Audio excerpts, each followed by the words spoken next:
This is Stormwatch, and here's what I can't do that, Glenn. I just Come can't on, do you've that. almost had it. Come on, You All had right. it. All right, I got a better one. Wait. Greetings, Storm Chaser. No, I No. can't. I can't, Glenn. Twister I can't do did this. that. I got faith in you. You can nail it. You're No, I'm borderline not. Morgan. It sounds so dork. All right. Anyway, welcome to Stormwatch by GreyNoise Intelligence. Each week we drop the latest info on what's happening at GreyNoise, take a look at a roundup of important and timely cybersecurity topics, and toss out some expert opinions along with the occasional conspiracy theory. I'm Bob Brutus, and with me today is, well, at least from the normal crew, just Glenn. You are welcome for So Glenn, what the heck did you do to scare Kimber and Emily away? What do I need to go to HR? What's going on? I told them, look, I really need some one-on-one time with Bob. And then Bob was like, shock, surprise, I'm bringing on a few friends. So All right. Well, Bob can't be left alone with me once again. I'm gonna have to have a talk with them for next week time. Hopefully they'll be back. Please, Emily Kimber, don't leave me alone. Anyway, so Glenn, with the holiday season now fully upon us, what is your fave cookie / treat at this time of year? Oh man. So I've got a recipe which I'm actually willing to share if people want it. Ooh, yeah. What? For what? It's just a coffee cake, but we call it Christmas coffee cake because it just came into the family around Christmas. It's easy to make. It is absolutely terrible for your body. It is sugar upon sugar upon sugar, but it is so good. So usually make that around the holidays, give it as gifts. And a few years ago we were moving and couldn't do it because it was just too much going on.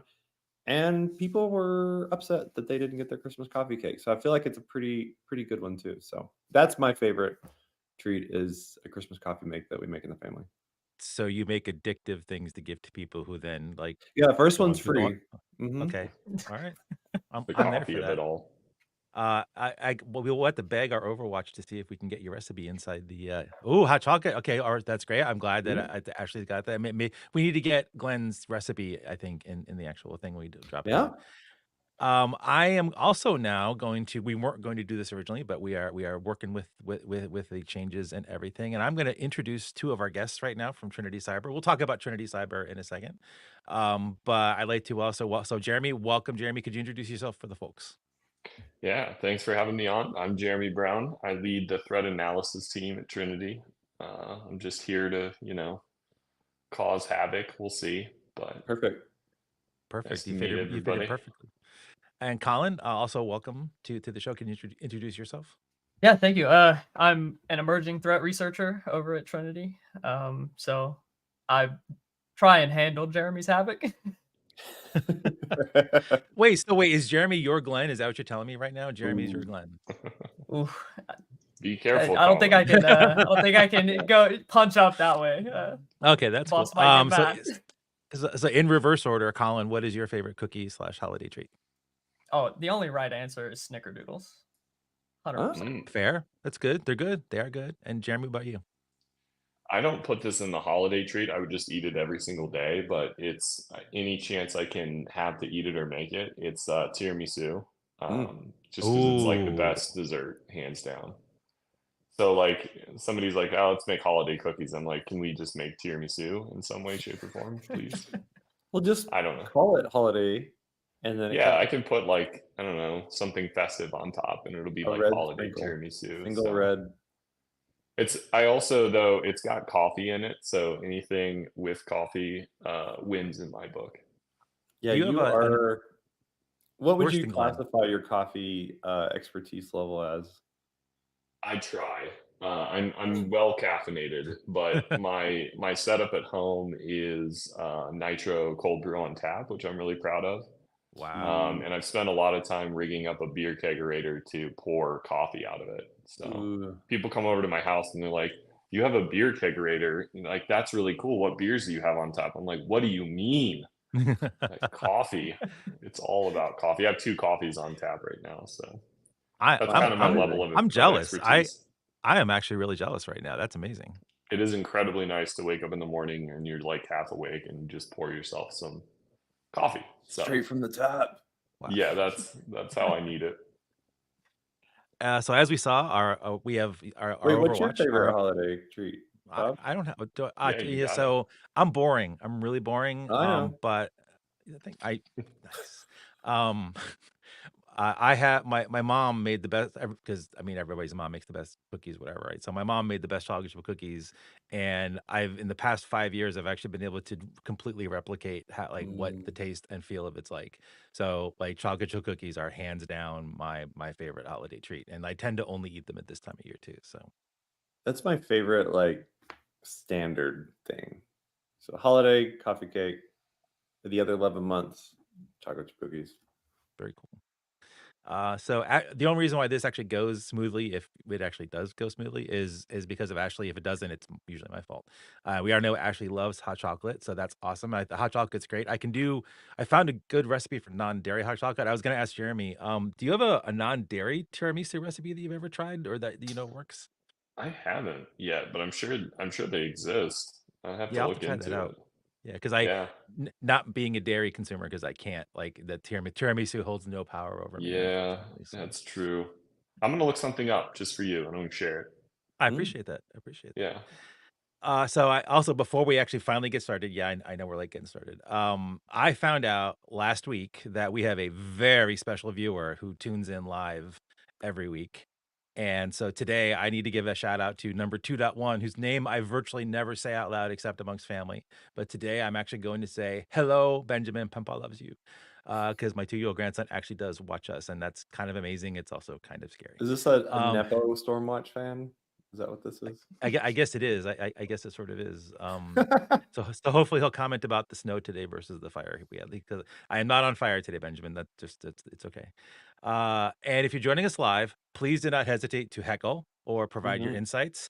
And absolutely drop questions to the Trinity Cyber crew. They're really smart. They do really great work. Yeah. Unlike Glenn, and we can basically have a great combo if you can throw some questions up there too. And so comment boxes on all the platforms should work pretty well. And so you know that they are here. We'll introduce them more and talk about what they do in a bit. But first, I'm going to drop the slides up real quick, and we're going to talk about the fact that we have a podcast. We know we have podcast listeners. We're trying our best to not just gloss over slides and explain what's on them. We're not doing so great about that, but we're getting better. So welcome to our on-demand and podcast listeners. And it turns out our Spotify page is working great, and I just saw today our Audible page is working great. So we're literally everywhere you want to be. And not that Spotify is going to be around a whole lot longer. I don't know if everyone saw that, but like their finances kind of suck, so they might not be a thing anymore. We're going to start off just by letting everybody know that Tagsmas is no longer coming. It is actually here. So if you head over to the 12 days of Tagsmas like path after GreyNoise.io, you will actually get to see all the work that we have been cranking out. Glenn and I have been like frenetically typing to talk about like the most nefarious naughty tags of 2023. And the design team has just been just knocking it out with stuff. It's great. And then both um I'm losing people's names in my head because of long COVID, but we have been doing a great job also like posting on social media and getting everything out there. So this is just it's been a little great project of ours. I kind of regret doing it because it's also been a whole lot of Yeah, work. the So next time you have an impromptu project idea, 2 days before we start it, maybe take a breath first. it at least okay. Well, that's cool. All right. So yeah, we are on day 5. I'm not going to ruin what it is. Sorry, we're on day 3, like actually like calendar day 5. So definitely click on it to see what's there. We're not ruining the surprise. You get to see what's different and new every day. And I just love the little. We are like it's between Ashley and Jordan. They're display. We have some really cool little. What would you call them? Easter eggs, Glenn, Yeah. that Mhm. are Yeah. part of the graphics that we share out with these, and they're just phenomenal. Trying to find one that works with every single one of these is going to be hard, but we will hopefully be able to help Yeah, I'm with really some of that. curious how at the end of this that graphic's gonna look, like how Yeah, it's pretty cool. All right, so Trinity Cyber, I'm not going to read this whole thing in detail Yeah, because I'm please actually going to don't. let them Yeah. introduce themselves. So I just wanted to get one of the. It's a great page. They have a very navigable website, and I'm going to come off of the thing and just ask Glenn. Actually, Glenn, I'm going to. This is a mistake. I'm going to hand the reins of the show to Glenn to Ooh. There's so lead many the buttons I've chat never clicked on that I just wanna start clicking on to see to what lead the happens. All of chat them. with our friends from Trinity Cyber and start the discussion. And I will be quiet for the most part, but I will not be able to help interjecting because they do such great work. Don't actually. Yeah, so well, of course, at any point, Bob or Colin, Jeremy, like we'll just chime in with comments. But behind the scenes, we work very closely together, GreyNoise and Trinity. We have a Slack channel, so we're quick to be able to get information back and forth. And it's been, from our standpoint, very valuable to our customers. Certainly, hopefully, your customers feel that as well. But I guess we'll start with just kind of talking about the overall approach and mission for Trinity Cyber. Like, what do you focus on, and how do you deliver that? Yeah. Well, we've been in business now for, I can't believe it's almost 7 years. Okay. I was one of the first people with the company. We kind of started out of our CEO's living room. It was like the classic story, but a lot of us are former DoD folks. We used to do kind of like boundary defense for the government. We've always played with network defense, and our best days is like really, I guess, the cutting edge of what we'll call network defense. But if you want the cool answer, it's we built and developed and run a man in the middle for the good guys. So Okay. it's a managed service. Talented folks like Colin and many others, myself, help run the thing. And what we do is not only detect different kinds of attacks. We talk about CVEs, we talk about malware, C2, things like that. We detect them over the internet, and then we modify them in meaningful ways so that bad guys have no idea what the hell's going on. And Okay. that's like the coolest part, every day. So I spend my days like trying to figure out attacks and trying to figure out how to, thwart them in creative ways. But it's a lot like speaking your own language. So that's what we do in a nutshell. And it's been really fun. And where it comes in with you guys, like, I just appreciate it is like, I've probably said, give me the payload or give me the PCAP like a million times, and you play along. Yeah. But our best days, I think, sharing are like when we can provide maybe something that's not being seen on your sensor network or vice versa, and start to share real data around what an attack is. We might not know what it is or know what to call it. Sometimes we think we know what a CVE is, but we've had a lot of success with that. Yeah. And we do that with you. We do that with several other trusted partners. But it's really a defensive community that I think works, because it doesn't result always in a blog. Not that blogs aren't great, but sometimes they blow it for everybody else, and unfortunately, Yep. people get hacked. So Yeah, absolutely. It's always that we in the field we experience that like fine line of, oh, and we'll actually talk about this a little bit later in the show today, but um, the fine line of providing intelligence publicly that may escalate the issue or the threat, yeah, and it also may help the defenders like mitigate the threats. So there's this very unscientific art feel, for when those communications should happen publicly, but behind closed doors, even with different, and this is true at GreyNoise, it's true in previous roles and companies that I worked, but there's a lot of things to say good and bad about this field. However, one of the cool things is, even though in certain areas people compete, when things hit the fan, like Log4j is the best example that everyone knows, the ability for everyone to come together and share that information to overall be on the same team, even though you're competitors, is really kind of like soul filling. And so it's really cool, hmm when we can do that. It's not great when we have to, but it's good when we do. Um, I'm trying to think what, I know that we worked closely together on the Cisco iOS phone from, was that October now? September? I can't yeah, even, it's gone by. I think it might have Yeah, been in it's two October or two something two like two that. stupid months ago. I cannot believe that. It doesn't that feel long like it. ago. Yeah, Yeah. still popping. Because to your point, right? We have sensors, thousands of sensors globally, or at planetary scale, as Bob likes to say, which is pretty funny. Um, I like that. Yeah, and then you guys are sitting in the middle. So, we're unadvertised on the internet. You have, all of these endpoints that are going through your system. So we see vastly different things. yeah. And or at least at different times. Usually the same things, but the timing is different. And so in moments like that with something that bad, the intelligence sharing, the PCAP sharing, the payload sharing was very valuable, right? As we talk about different ways to get that out in the wild. Um, and there was some validation back and forth. I'm curious if you can talk about, like, because I know that you had a really good sample pretty early on Hmm. of that exploit. Are you able to talk about how you got that? Yeah, Okay. yeah, a little bit around it. I won't give the full sources and methods, but we deployed our own form of a honey pot basically, and within, I don't know, 2 hours of it being out on the internet, it was attacked by the attackers that were, blogged about. Thank goodness that Talos came out early with their blog and kind of shared what Mm, they knew. Like, kudos to that. But yeah, we just put one out on the internet, what we could find, and it got attacked in largely the same way, and it filled in some gaps for us. We got to nice. see a new version of an implant. We got to Hmm. see how the attack worked when that data was, embargoed. And so the choice there is now, how do we get that to trusted partners in a safe way? Because it's still an active situation. And it was an incredibly easy, once you kind of understand the vuln, is an incredibly easy chain of exploits.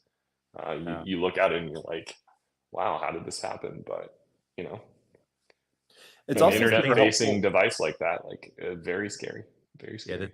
the thing I was gonna say earlier, Glenn, too, when you were talking about the collaboration and like how we actually do things, uh, the one thing I really appreciate about the relationship that we have with y'all is when Jeremy like ats one of us, like, and Hmm. because like we have usual Slack manager, like every Slack has manager, but when Jeremy like ats something to us or to me, I know I'm about to have a very bad day in a good way, a very bad day, or a very interesting day at the very An least. altered day.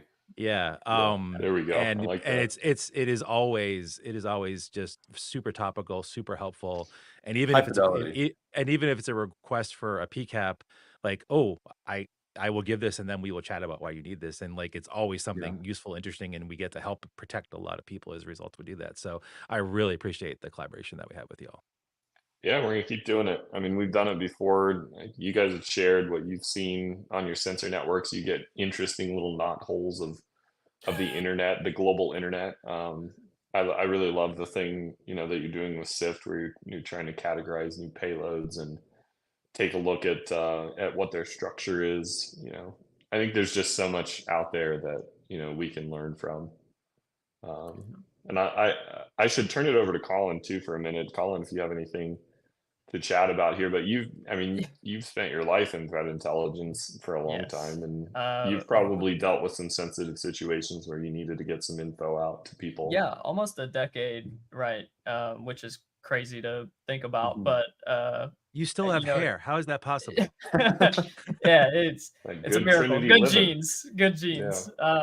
No, but I've seen this play out time and time again, right? And what really the intelligence community is crutching on right now is the TLP standard, right? Mhm. That's a big way that intel is being shared back and forth, and it's able to be replicated, right? Mhm.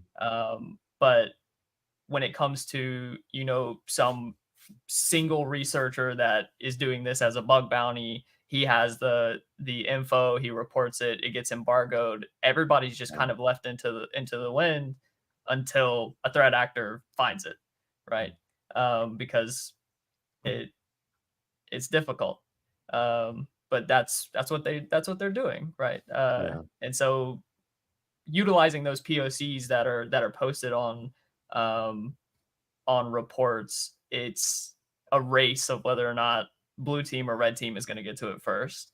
And blue team normally doesn't work on the weekends. So that Yeah. race is lost a lot. But yeah, Yeah. just finding a method that's able to be replicated in a high fidelity, extremely effective, quick turnaround time frame.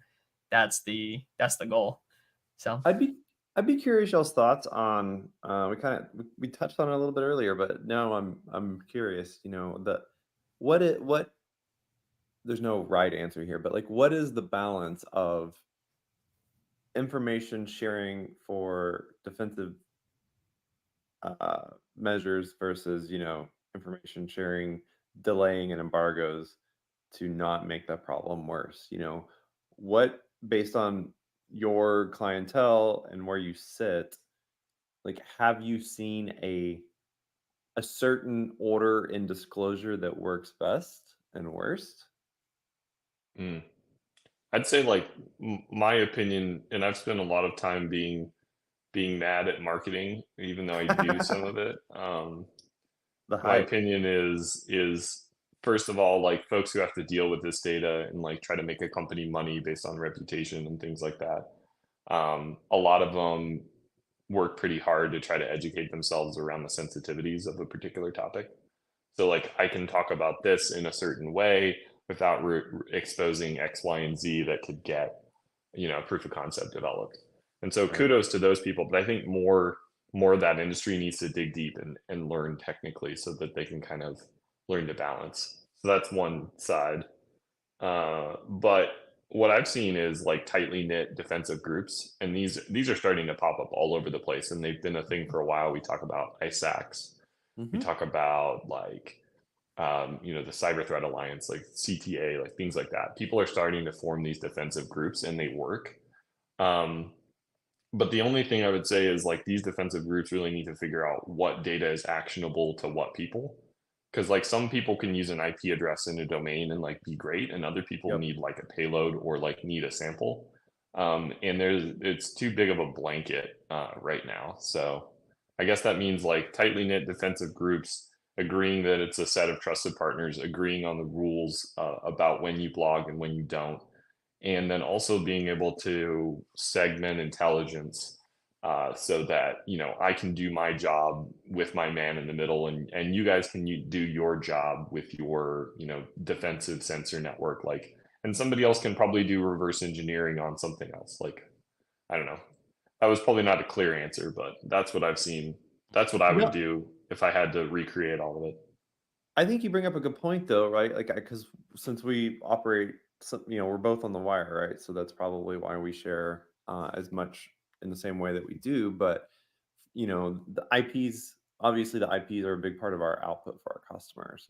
But for our research and validation, you know, we're looking at what's happening on the wire. So we're not man in the middle like you are, but we still have the same. We still need the same receipts, basically. And so, so many of those advisories are like, these are the IPs, and these are the hashes or something. And for us to be able to put information into the GreyNoise system that will, automatically catch those IPs for protections Mhm. and stuff, like, we need the actual trigger, we need the rule, we need the POC Right. or whatever, and we need to validate that. And that's where I think you bring up a really good point, where a lot of the ISACs and stuff are very focused on basically sharing the actual output of the block list versus the criteria that creates it. Yep. And that would be a really great focus area for for these threat focused sharing groups, for lack of a better word. And so I've had a really good amount of experience with this as well, and on both sides of the coin, right? With being the one sharing and being the one asking, but at the end of the day, a, a, a lot of people just don't know what they don't know, right? And Mm-hmm. so Mm-hmm.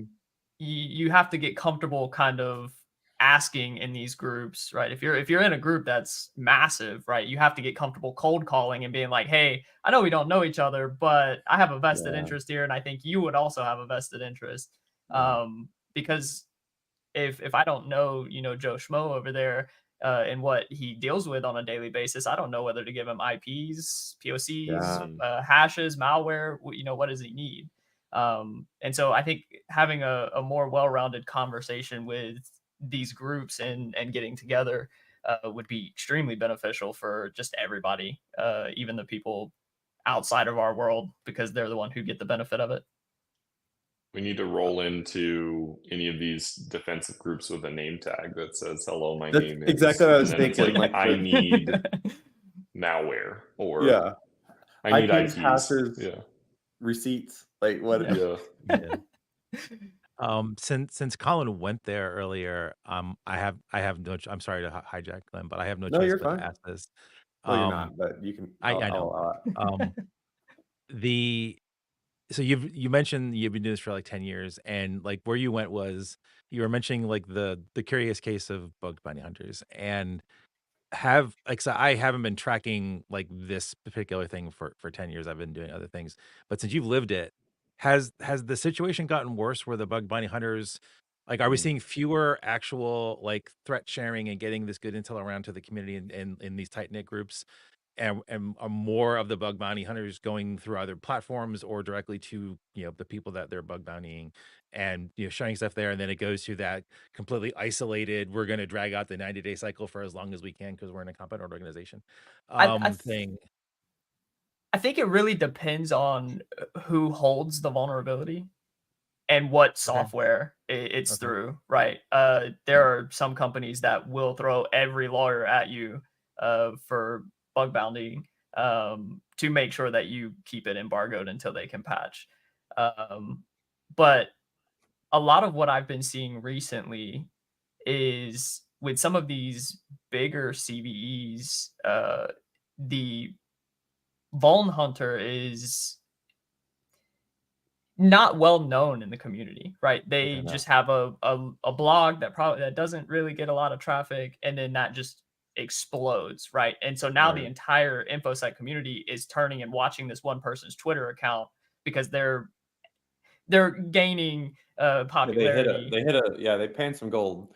Yeah, exactly, right. They're getting engagement on their social medias and their websites, right? Because they're saying, "Oh, I'll post the POC in 2 days," blah blah blah blah, blah, right? And so that's kind of what I've been seeing happen a lot. And I saw that kind of shift start happening probably about a year and a half to 2 years ago when with the hermetic wipers, the Hmm.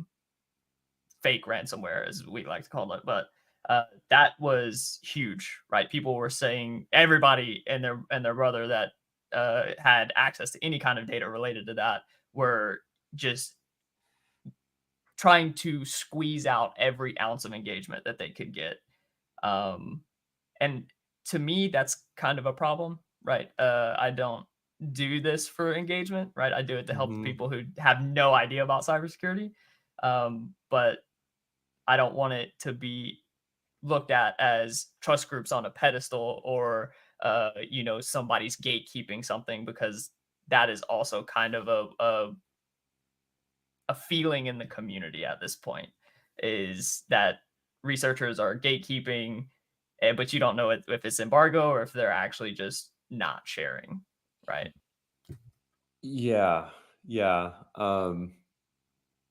yeah. Lots of hot takes on that, but trying to be Yeah. professional. But yeah, like there are some infosec celebrities that are like, for lack of a better word, that don't always help situations like that. And I fully agree, Colin. You'll see folks that are kind of either doing it just artificially or maybe it's Yeah. responsibly. Now, I don't think that folks need to, dropping a POC without warning on a late Friday afternoon is not a kind thing to do. Um, but then on the flip side, deadlines help vendors maybe who have ignored it like take action. So like there's, as we said earlier, it's a unwritten art. There's no science. Like it's just kind of a very hard thing to do, but we need to be better at being responsible about it and also like not trying to inflate our own social metrics over it. Yeah, it's not a black and white situation, right? Yeah. And it never will be. Yeah. Just be And I think kind, a be lot of people thoughtful, and don't be really kind. understand that. Yeah. Yeah. Well, I know. So we're The at the top what of the hour, Bob. Yeah, I want to. yeah, yeah. It's like, yeah, we will get to that. And one thing I want to do, I want to tee up both or one. You all, if well, I mean, if you want to, I can't force you to come back, but I'd love to have you back on because we can't dig into this now. But you just caused a thought, which Glenn is going to make a pretty cool comment. Go ahead, Glenn. You got a chance to do a dig here. They caused a thought Oh, to me. did it Never hurt? mind. Did it hurt? Yeah, it did. There you go. Good job. I mean, I had to prompt him for that, but he's getting better. So the thing I want you to go back, like, if you're willing to come back on and talk about it is, and we definitely want, I think you two would be great to have this on with. So you talk about the information sharing and vulnerability discovery and vulnerability disclosure. So do we need the same, or would it be better? You don't answer now. Would it be better? So the community out there should chime in on this too if you want. To have a national thing like China does, or like, okay, I'm being a little mean here to China, but it's fine. Like, okay, we will kill you if you release this vulnerability. I mean, they don't really kill people, but you know what I mean. Like, we will kill you if you release this vulnerability without going through our process first. So, like, they have it's a pretty scary regimented thing that they've got for vulnerability disclosure in China. I mean, we will never do the kill thing part of it, but like, would it be more useful for us to have that kind of a very prescriptive, very top down, very punishment heavy thing to be able to, so just noodle that. And I think we need to have a conversation about that coming next time, because you have great ideas and thoughts and you have great experience with these things. So I just wanted to tee that up for a future show, because I think it'd be a great discussion to have. Yeah. Yeah, Sweet. I'm intrigued. Yeah, yeah, lots of thoughts, lots of opinions on that. We should get a defensive Oh my roundtable gosh. going. No, wait. Sorry. Yeah, we didn't want to I distract you, Bob. We were I letting you got a finish high. your thought. Oh, that was so high, Benjamin. All right. Yes, we're at top of the hour. We definitely want to give you guys, if you something that you wanted to say that we haven't covered, though, I want to make sure you have a chance to talk about that. Is there anything that a specific topic you all wanted to talk about today? No, I'm here to learn, you know, Yeah, from along for my the ride. peers. You Yeah, came to the wrong place. that's correct. I'm realizing that. Yeah, I'll just go get a coffee. It's fine. Yeah, that's not good. All right, so we are gonna try to keep this show on point today. Gonna try. So what we got going on right now is we got some breaking news, and we don't have a ton of breaking news. And the good news is that we had Trinity Cyber on, and they do amazing things, and they keep people safe, and we keep people safe, and we keep stuff safe together. That's the good news. We started off with the good news, like I always try to do. Trinity Cyber is my good news today, or at least my and Glenn's good news today. There is some not great news. So there was a breach reported by New Relic. And if folks do not know who New Relic is, I mean, I'm not surprised, because it's sort of like an infrastructure kind of thing, developer kind of thing. The problem is your browser knows New Relic, and almost every web page you go to knows New Relic. It delivers little snippets of JavaScript to your browser through all sorts of mechanisms to measure sorts of things. They're a very popular, good, longstanding in measurement kind of company out there. And they were at least good enough to release, like, so not, because not all companies, as we've talked about on the show, are good enough to talk about breaches that they've had. And so I am very impressed with them that they came out with timely information about a breach that they recently had for this. And I'm just going to go through some of the highlights for it, rather than do walls of text like I've been doing. I do have a couple, but like, we'll try to go through the highlights. So they identified unauthorized access to their staging environment 2 weeks ago. Their staging environment apparently just required username and passwords. So like, anyway, 2023, get with this program. They got that's a staging environment that provides insights into their customer usage and certain logs. Why a staging environment is doing customer monitoring stuff, I don't know. So that's one red flag. Customer telemetry and application data is sent to New Relic via their platform, is not stored in this staging environment. So this telemetry is like us, like everything you're doing with someone's app, like your browser information, whatever cookies were, like whatever is there is what what they mean there. Totally not part of this at all, and they totally did not actually break. I'll get to the next slide, but they totally did not break the barrier and get into all that stuff. It was just totally contained here. And they did this via social engineering, because of course they did. And just one more props to them though. Like, they didn't call anybody out. They didn't say it was this person's problem. They said social engineering. So like, props to them for not blaming, the actual employee for this, like a couple of other companies have done recently. They were able to view a bunch of this data. It sounds like it might have been targeted. We don't know a lot of details about that, and I know they can't talk about those things if it is. They also have notified everybody, which is great. So when we weren't notified, so we aren't one of them. I don't think we use them either. But this whole no evidence of lateral movement, like, and what I'm just going to throw this out to have a brief convo. And I know it's kind of hard for folks that actually have customers as service providers. We can't just be mean to people, but the reality is like, after the Okta thing, like, I'm going to go to Glenn first, because Glenn always likes to talk about like how was that incident response thing crafted, the analysis for that. But like, I'm after the Okta thing, I'm jaded. Like, I don't know if I believe the initial response from places anymore. I mean, it's not. Yeah, like, Man, the answer in security is always it depends, right? But so on one hand, for incident response, you have the need and requirement and responsibility to get information out quickly, but you don't always have all of the answers as fast as you would like. So it's a very teeter-totter or yeah, balance line, whatever, to walk between those two bits of information. So like with Okta, yeah, like it was, 1% and now it's 100% of whatever segment, I can't remember, of customers were affected by that issue. And here it's, I mean, it did say like something, I'm trying to look at my notes. It did mention something about like this isn't this isn't their final report. Basically, Right. it does imply that they will have more information. So props for quickly sharing what you can. Um, but to say there's no evidence of lateral movement in your not final report, like if you know that there is, then yes, that's worth sharing. But if you don't know that there's not, did that make sense? Like Yeah, there's yeah. a inverse where it's like, we're looking for evidence, and then because what's worse than not sharing information fast enough is then having to backtrack and undo and relabel the 1% of customers, and then you add two zeros to make that 100% of customers were affected. So Yeah. um it's thinking through that. But yeah, unless you're absolutely certain on something, you don't need to include it on your disclosures, but you want and need to share that information as quick as possible. So it's a very hard line, I know, and I do give folks, a little bit of a hard time on it, but that's mostly because we can do better. Like we can't do what we want, which is to know all the answers right away, but we can do better. Gotcha. I don't want to force y'all to like drop a comment about the actual specifics of this or the company itself, but I guess what I might ask for Trinity Pals, this whole like incident reporting and actually having to share the fact that you've had an incident, in Gov it's a little different because there's a lot of requirements there, and I guess Mhm. maybe my question, maybe not related specific to New Relic, but in general, like how often? Like, well, actually, you probably can't answer that, so I'm just going to retract that and just ask it a different way. Do you end up having to provide like like forensic evidence from the platform that you have as part of the required, because there's a requirement in a lot of the, especially in the federal networks, they actually have to do incident reporting in a certain time frame and with certain details. So is one of the tasks maybe that you have, like you have to provide forensic evidence to them so they can do that kind of reporting? Is that something that is in your bailiwick? Oh yeah, definitely. Most of the time we get PCAP at our level because we back our system up with passive capture devices. That's nice.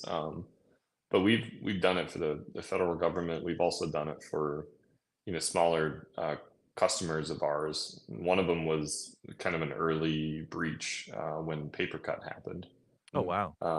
and we had full forensic exploit chain, and we're able to help them kind of remediate that. So their data is their data at the end of the day, and it's not our place to like withhold any of that. And in fact, we go out with whatever we have very quickly.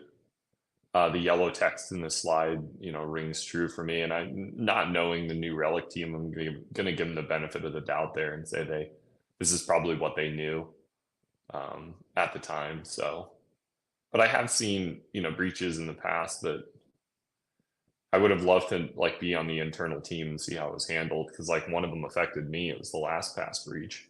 Oh wow. Mhm. And Yeah. it just kind of rocked me. Mhm. I'm a security professional. I do everything I can. Lost my LastPass vault, and then much more came out about how Mhm. screwed I was. And that sucked. So I think there's a balance, but I don't know the right answer here. I'd be To answer curious. your question, though, yeah, absolutely. We give as much forensic detail as we can, specifically from the network. We hardly ever get anything from an endpoint, just because of where we are, but Gotcha. we do what we can to help.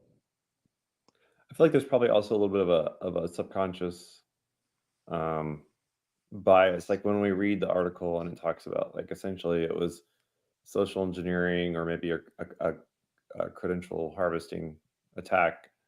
So that means no MFA. Like we start adding up these things that are just such not good not good standard practices Mhm. for authentication.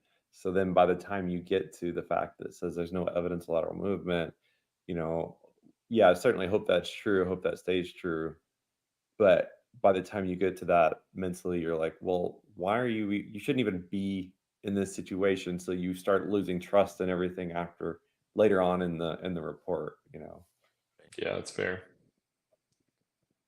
And So with I that, did have oh, a sorry, yeah, yeah, go ahead, Colin. yeah, just real quickly, something that I think's worth saying, right, is I had a mentor a few years back. He told me something, and it really stuck with me. But it's really easy for us as researchers to cast stones, because Oh we live yeah, this every day, 100%, right? Yeah, we 100%. live It's this super every easy day, for me to do that. Yeah. but regardless of whether it's New Relic, Okta, 3CX, right? They just woke up and had the worst day of their career so far. And so, while yes, we can do better, there are a lot of times where we cast stones without giving feedback of, hey, maybe try this next time. Um, and so that's always stuck with me. And I just wanted to throw that one out there. You didn't say that we were gonna have people that were kind on the podcast, Glenn. That's not fair. No, that's like That's a it's a new really good. one. Yeah, it's a really good point, and like I've been doing this a really long time, hence the no hair slash gray hair, and I'm a bit more jaded than everybody combined on here right now, and I guess when I like all the red flags that popped up that I mentioned and a couple that I haven't because I'm trying to not beat on the team that had to actually go do this response because you're right, it's terrible for them. But there's enough red flags here that we haven't like I'm just gonna go on a limb, like we haven't heard the end of this. Like Yeah. this is phase one and there's gonna be a phase two, whether we get the comms for it or not. There is a phase two out there, whether it's some just specific customers. But I again my reason for bringing it up is not just to rag on that team, but like these folks that gather data from the internet, like They're these folks web touch tracking. Yeah. everything. Like Hmm. you are in there. Like you are in. If this data was breached, you are in there, and like that's really super scary to me.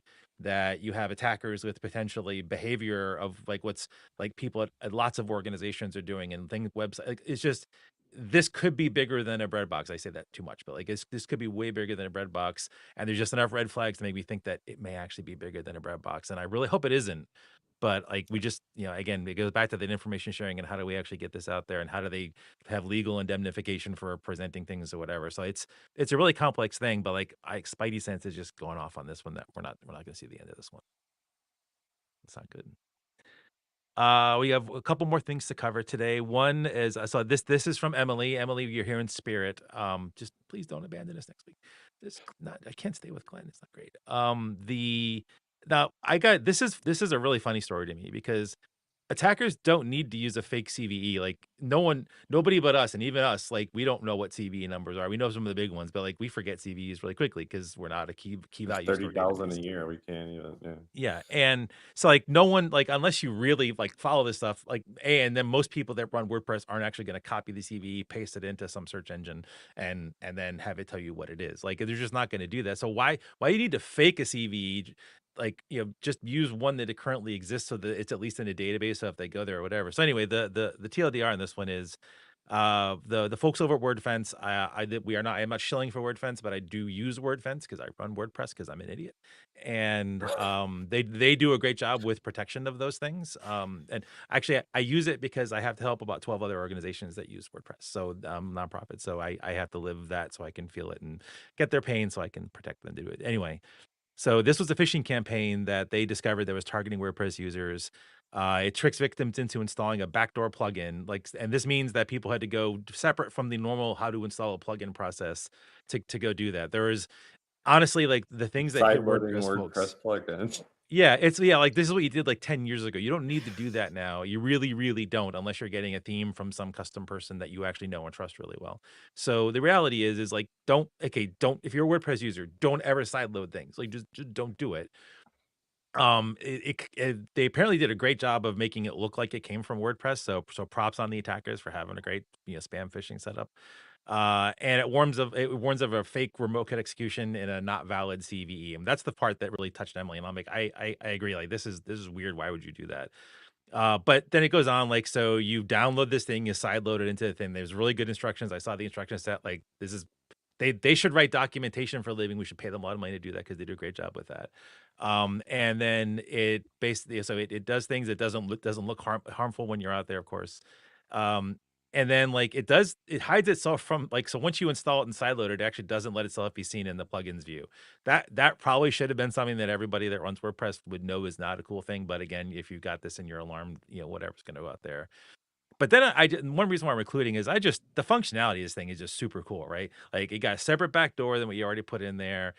It's got a lot of cool tools that like you don't just normally have on a system. So like you get a file manager that actually looks a little bit better than the file manager that comes with WordPress.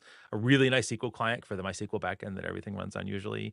Better like this is like a really cool tool set. So like why don't these guys make good plugins and sell them so that you can have this good functionality instead of do this bad stuff that they're doing out there to have access to these servers out there. It's just it's a weird thing to me. I was impressed with like how the quality of the actual, ponage software that they had out there.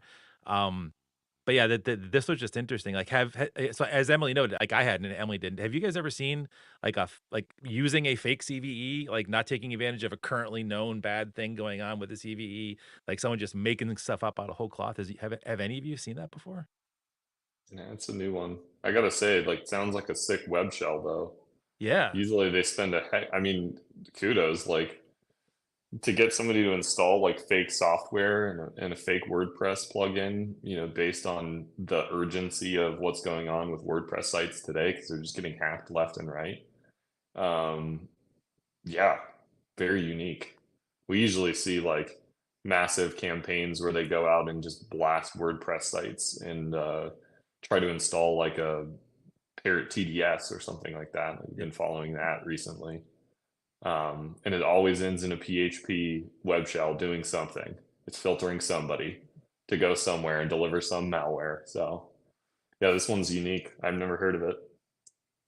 I mean, I will say like the attackers knew like what they were doing when they picked WordPress to be the one to pick on, like based on the user base and the security history of WordPress. They're like, yeah, this one's gonna get some legs. We'll be good to go. This is like the web application version of that little ad that you click on a YouTube video that wants you to go install an Android app or something. Like that's really unique. Yeah. I mean, I'm sitting here thinking about it, and maybe the reason behind choosing a fake one is generate a sense of urgency, but also not run across a CVE number that somebody may have recognized. I think I that's mean, yeah, giving a what if it lot of was people a lot of credit. 44228, like Yeah. 2021 44228? Like people pick up on that one because that was Log4j. Yeah, So so like I think anybody who's kind of in the CVE world knows that 2023 and then 4 something is kind of where we're at. So to me on first look that would kind of I would think would create some urgency, right? Wait, what did I miss? Yeah. Do we think they're gonna like? Do we think we're gonna have a new actor group whose job is to just advance like CVEs through the whole process, and they're just like fake vulnerabilities?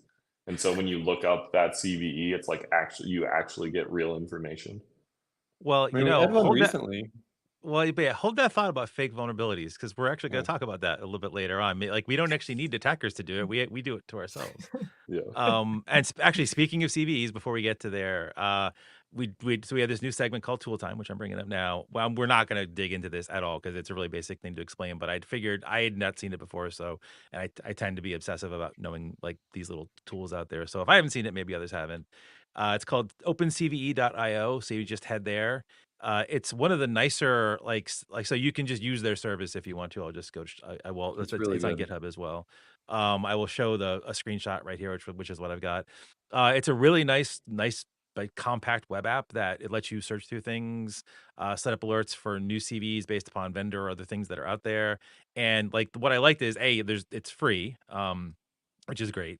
And it's also self-hostable, which is like even better. So you can use either set it up the hard way, or you could use Docker Compose, get this running in your own organization, and start to get. If you don't have that with the vulnerability management, software that you have, get better, but you should probably get better vulnerability management software. And It's if you don't weird, have any Bob, vulnerability, 'cause yeah. usually, like, you're bringing the tools to me. I've been using this one, and I never thought to, like, Oh yeah, you should always drop that because like to bring it people up. don't know Yeah, things. And yeah, no, yeah, like, yeah, it's I mean, like we had that it was an internal discussion about a different tool the other day, yeah. but like yeah, like just never hesitate to share because like it's just yeah, this is great and the Docker version is actually really cool too. We should And probably one install thing I that too. really so I just signed up for some alerts on their hosted one, but one thing that I think is, like, really cool, and we have a lot of heartburn around this issue, is when the references change to the CVE, you can get an alert for that happening, and that sometimes is now it doesn't tell you if the page of the reference changes, but, like, if the reference on the CVE itself changes, Yeah, that's um, cool. you can get an update, and that's sometimes where, like, the real juicy information starts happening. What I will ask just briefly because we're bumping up to that. We're gonna be over Oh, an boy. hour. Like anyway, do you folks use anything special for keeping ahead of CVEs over Trinity? Mm, go for it, Colin. Yeah, so we actually have just shifted over to utilizing OpenCTI as our threat Oh wow, intelligence okay, great, platform. great, cool. And so utilizing some of the community connectors, it pulls in from the Kev, from NBD itself, and even if it's not full yet, so if The there's no reserve. CVS score yet, right, it still pulls that in, and so we can have alerts to say, hey, probably need to look at this, right? We will probably have to feature that. That's really cool. That's awesome. Also a big Uh, fan of CVE search too. Still That's good. Yeah, yeah, I'm it's glad it still got That's a good. good one. revived and I'm glad it's still there. It's good. Yeah. So we have some shameless self promotion to go on here. Go look at Trinity stuff, folks. Everyone like they also write really good things too. So we have a really detailed blog by like not super brand new now, right? Ron's been here for what 2 weeks, 3 weeks. Yeah, Yeah. he's old So timer Ron now. Bose, we have acquired Ron Bose, and Ron's been doing some amazing work already, unsurprisingly, in the past few weeks. And this is a great detailed write up of the own cloud just debacle of the past few weeks. Do we want to spend any time on own cloud at all, or is it just hey, go read this and then like check back, maybe have Ron on to talk about it in a week? I'm gonna say so there's 3, yeah, we'll touch on it quickly. The disclosure had 3 CVEs. I am gonna throw a little shade that OwnCloud did not put the CVEs numbers in their own Oh, that's advisory right. You CVE. whined incessantly for days about that. Like Yeah, you guys, it still bothers no, me. seriously, Colin, Jeremy, you have no idea. You have no idea. Incessantly, like every meeting it came up. It was wow. Yeah, That every was his meeting. thing Yeah, for a exactly while. right. Yeah. Yeah. But yeah, so it was basically like it looked like it was, going to affect A, and then it turned out to affect B. But this is a great example of like Ron did research, had validation, put it out there, and then through the good side of social media, there was some communication and feedback and conversation with the person credited with the CVE, that gave just not a POC, but gave enough hints to Ron to say like you're like here's a hint basically, and Ron was able to figure it out. So basically, like the 10 of 10 for 49103 is warranted. It's bad. Um, take care of that. There's also another bad one, and then that's a 9.8. That's 49105, which we will have more information on today or tomorrow. We're just kind of waiting. But it like as teaser or whatever, like not to make hype, but as a heads up, it is as bad, if not worse, even though it has a lower score. So if you're affected by any of these OwnCloud issues, like do not delay if it's not too late. Do not delay and go patch, but we'll have more information on that soon. Let me jump to the next one. So the noise letter came out. Ashley does a phenom job getting this put together, corralling all of us, and getting the information into there, and especially getting like my our ultimate boss to finally record a video. So just great job, Ashley. This is a great one. Lots of good rundown of what all the good stuff happening at GreyNoise. And speaking of good stuff happening at GreyNoise, soon, very soon, since we mentioned Sift earlier. We've been making a lot of improvements to stuff. Trinity's been giving some phenomenal feedback. I really appreciate you've taken the time, Jeremy, especially to give some really great detailed feedback on what we can do to improve that, make it more useful for you, and like just get that going. It's been invaluable. And we're going to do a bit of more of a deep dive on what we got going on with that on the 14th. So Daniel's going to be doing that. And I and a bunch of others in our rogues gallery of researchers will be talking about tags all throughout January. So Tagsmas wasn't enough. 12 days of Tagsmas. We have a tags deep dive seminar series coming in the beginning for the entire month of January. We're going to be talking a lot about our detections in So is January. So January like dry taguary? out. Ashley, knock him out. This just no. Anyway, Yeah, out of here.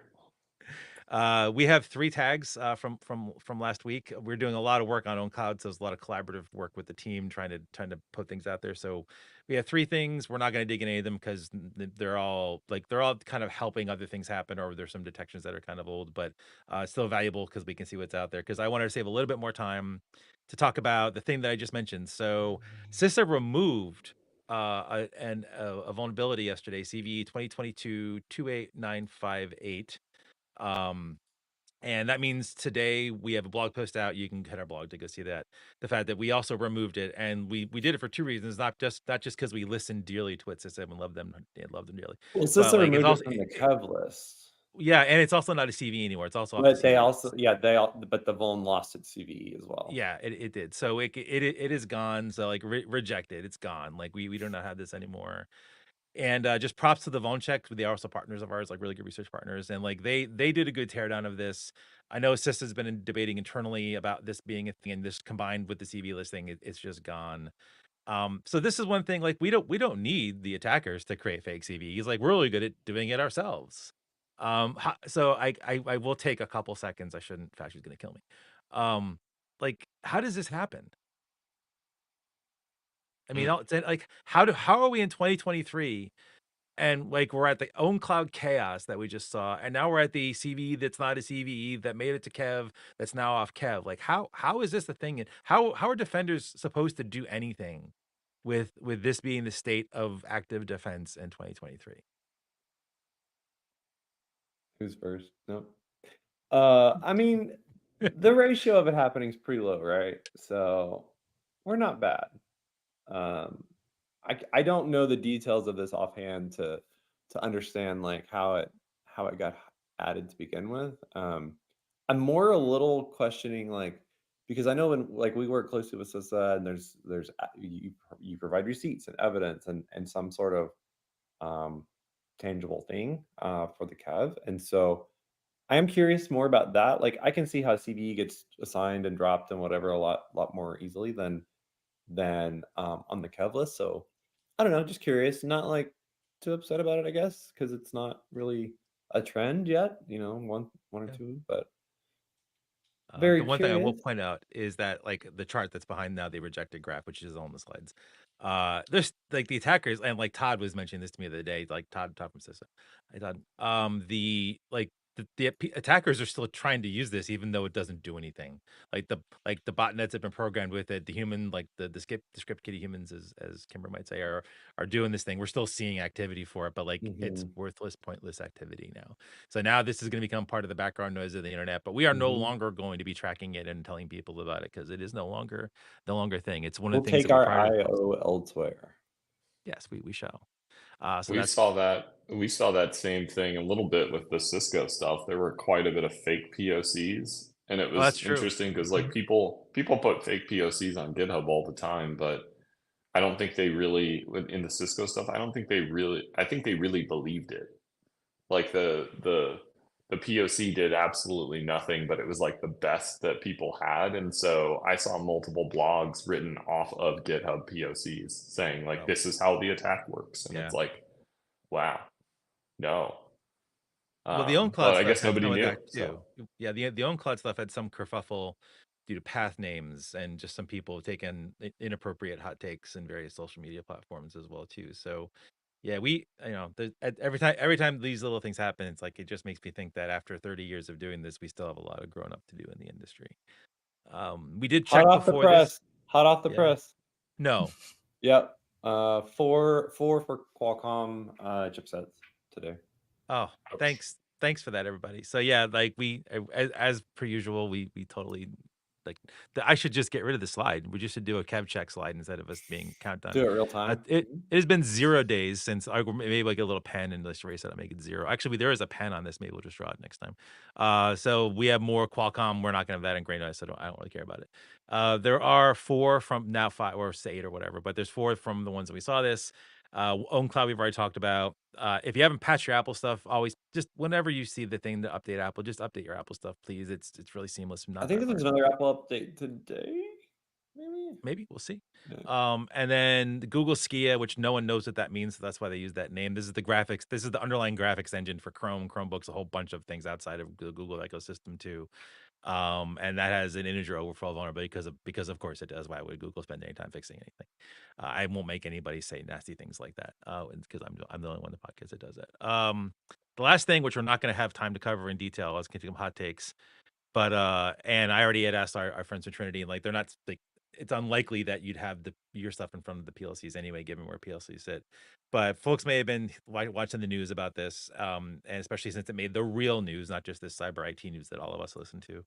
And, this is a Unitronics PLC, and basically this is stuff that sits in front of machines and machinery and things that matter.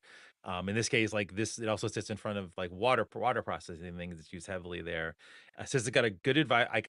I think the advisory is like got the appropriate level of attention, got the appropriate level of immediacy associated with it. Glenn, you can chime in if you want to on that one, but like I don't think they did a bad job with this, especially since they released a joint one after that. We won't read the wall of text on here, but basically there's as a result of the conflict in Israel right now, like there are a lot of attackers going after anything that's either in Israel or associated with Israel or made by Israeli tech companies. This just happens to be that, and now we're seeing some spillover, like we have been saying for the past few of these. Spillover attacks are happening, and they're going to happen in the rest of the world, and we're seeing some spillover attacks with the PLC stuff right now. It's a default creds 1111, like really lame. Why that even is out, and how that's even, I don't want to know. And like they talk about it, but the hot take for a lot of people out there is like CISA is not doing a good enough job stressing how serious this actually is. And like I guess what I would just like so no one has to do a hot take about the actual thing or whatever. Like in general, I'm just gonna say it again. Like my opinion is like, including in this, like, CISA's been doing a damn fine job providing awareness of what's really important, both to the, because I know they deal with federal agencies, but it sprawls out to the rest of us. And I know you also have to deal with the federal agency stuff, so it probably impacts you a lot more. But I think they've been doing a damn fine job with notification, considering things, making really good decisions, having timely information, just enough information, et cetera, and collaborations. Like I just in closing, like I will just talk to the three, like okay, my opinion, system's doing a great job, and this was not a bad notification. Like what's your take on how they've been doing over the past couple of years? Something's better than nothing. Okay. Threat researchers like ourselves always want more data. Like I want to look at the SysAkev list and make sure that that it's actually been seen in the wild. I have struggles with that, or I want to see a POC, but Mm-hmm. I certainly can't fault them for trying to get as much information out in the community as is possible. And there's also just way too much to do. Okay. So Yeah. Yeah. Yeah, I don't think I can word it any better, right? I just wish, just a little faster. Sometimes things fall through the cracks, understood that, but every now and again, it feels like there's a report that comes out that was really hot topic, and it was just left on a shelf for like a week or two, right? And it kind of got out late. Yeah, I think given the order of, the focus of the order of the group, the scale of it, like they're doing a fantastic job. To your points, we always want more data, we want it faster, we want the actual bits and bytes, and we want to be able to do what we can to help our customers, our organizations that we defend and protect. And so I know that we'll never all be happy with the actual finalized output from organizations with such a large mission like CISA.